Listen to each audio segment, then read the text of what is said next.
प्राकृत अनुरागी सभी महानुभावों को मेरा डॉक्टर पुलक गोयल का यथा योग्य अभिवादन, सादर जय जिनेन्द्र।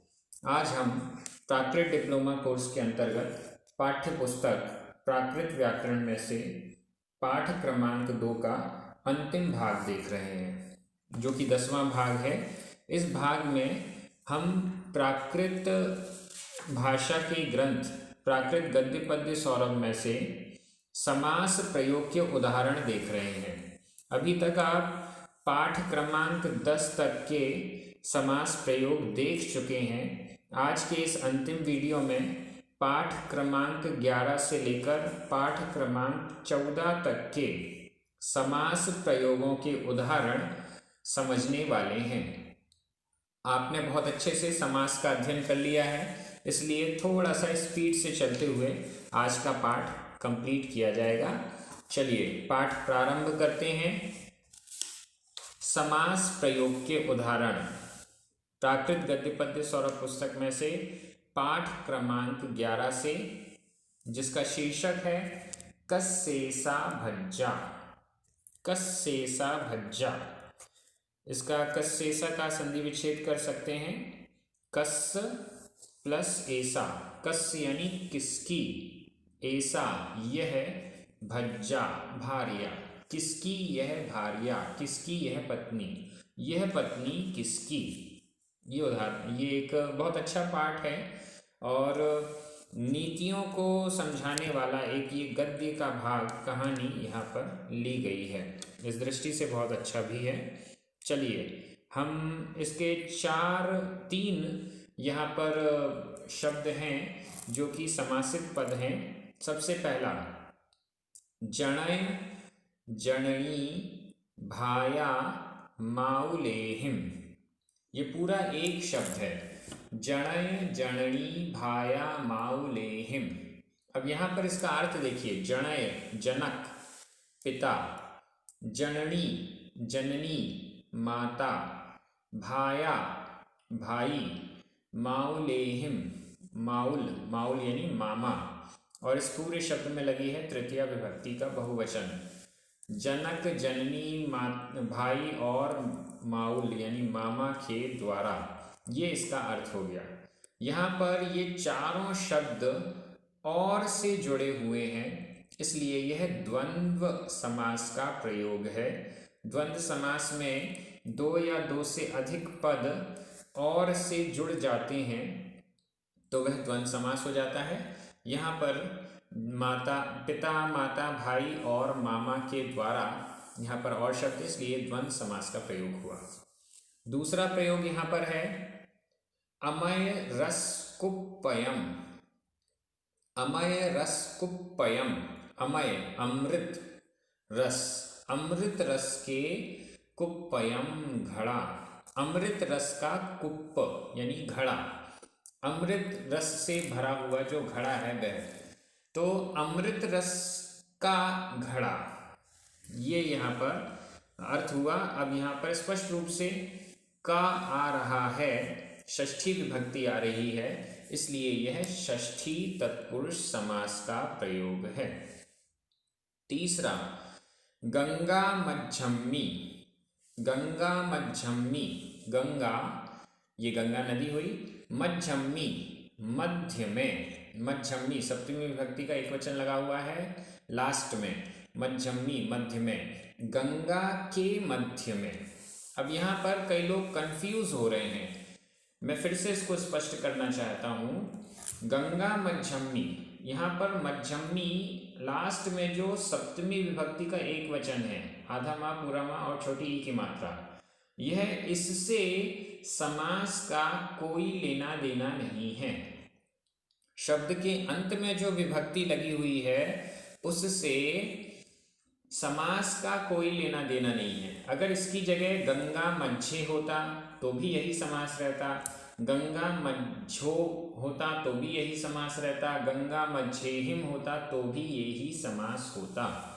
तो इसलिए अंत वाले शब्द में जो विभक्ति लगी है उससे मतलब नहीं है, लेकिन इसके बीच में गंगा और मध्य, इन 2 शब्दों को जोड़ने वाली जो विभक्ति है, जो कि यहाँ पर गायब हो गई है, गंगा का मध्य।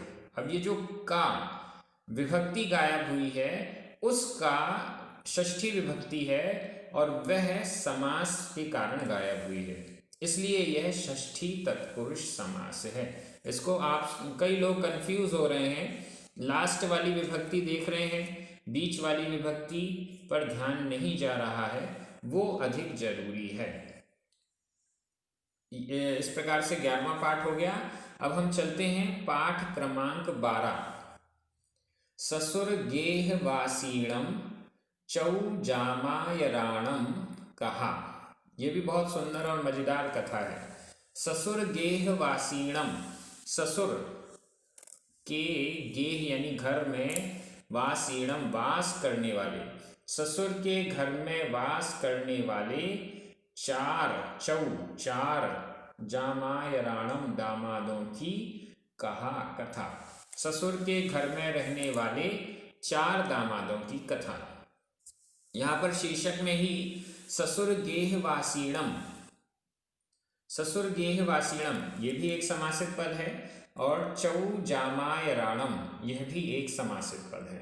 ससुर गेह, ससुर के घर पर वास करने वाले, तो यहाँ पर 2 विभक्तियां हैं। ससुर के घर, तो एक तो षष्ठी विभक्ति हो गई, दूसरा घर पर वास करने वाले, तो ये सप्तमी विभक्ति हो गई। अब जब विभक्ति में हमें देखना है तो पहला पद ससुर का घर, यह पहला पद हो गया और इसका उत्तर पद हुआ वास करने वाले, वासीणम वासी।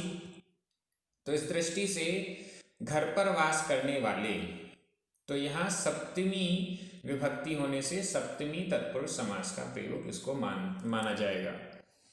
और चौजामायराणम, चौ यानी 4, जामायराणम दामाद, 4 दामाद, तो 4 शब्द आ गया है, इस कारण से इसको द्विगु समास का प्रयोग एकदम स्पष्ट है।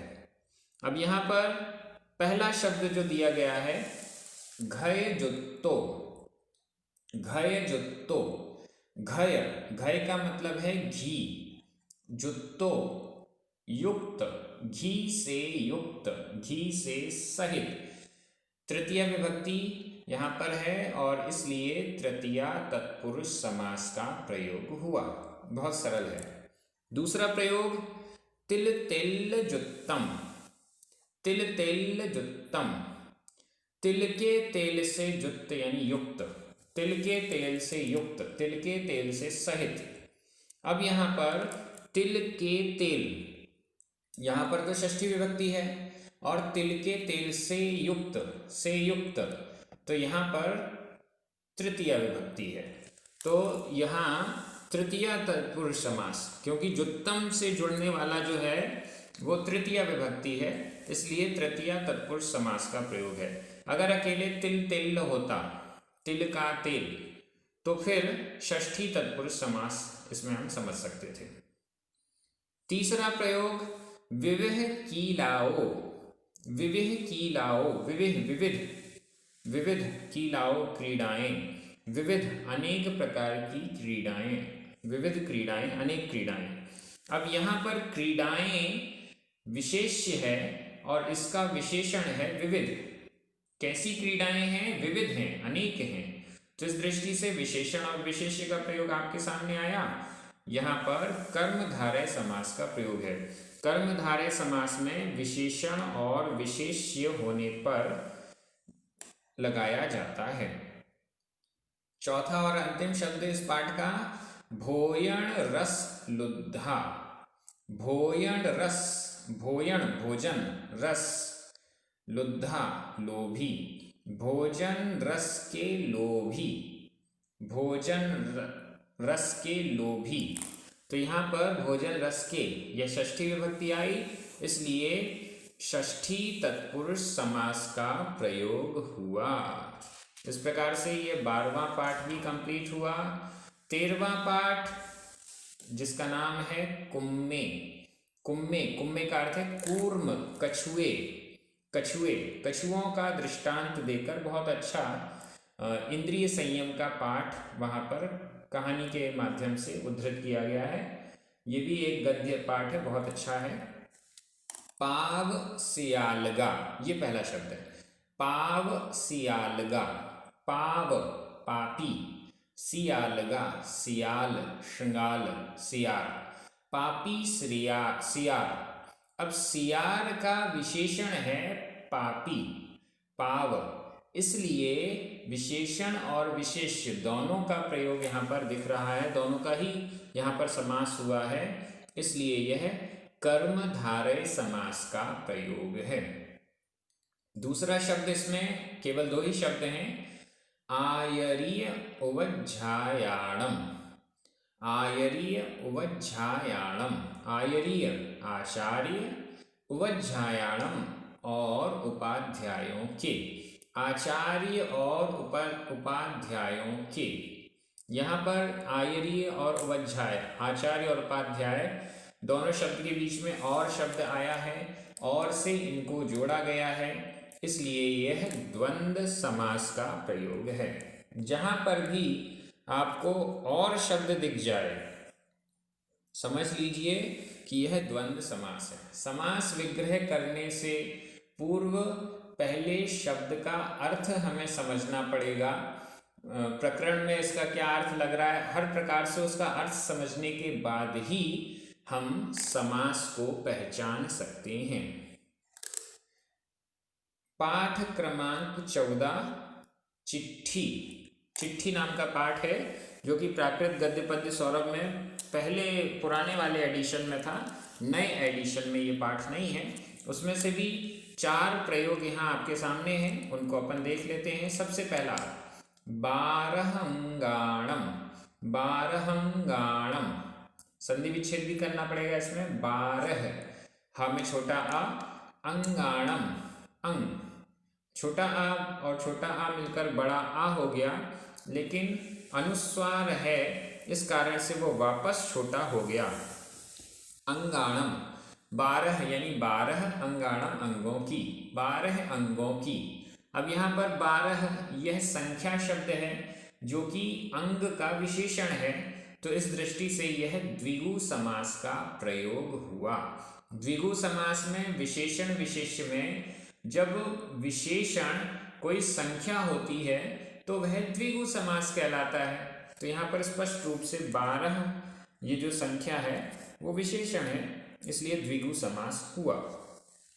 दूसरा प्रयोग विज्जादाणम, विज्जादाणम, विज्जा विद्या, दानम दान, विद्या का दान, विद्या का दान। तो यह है षष्ठी विभक्ति का प्रयोग है, विद्या का, इस दृष्टि से षष्ठी तत्पुरुष समास हुआ। तीसरा प्रयोग सिद्ध विज्जा, सिद्ध विज्जा, सिद्ध कर ली है जिन्होंने विज्जा विद्या, सिद्ध विद्या वाले, जिन्होंने विद्या को सिद्ध कर लिया है, ऐसा कोई दूसरा व्यक्ति है। अब यहाँ पर सिद्ध से भी तात्पर्य नहीं है, विद्या से भी तात्पर्य नहीं है, लेकिन यहाँ से हमारा इशारा कहाँ जा रहा है, ऐसा व्यक्ति जिसने विद्या को सिद्ध कर लिया है, सिद्ध कर ली है विद्या जिन्होंने, ऐसा वह या ऐसे वे।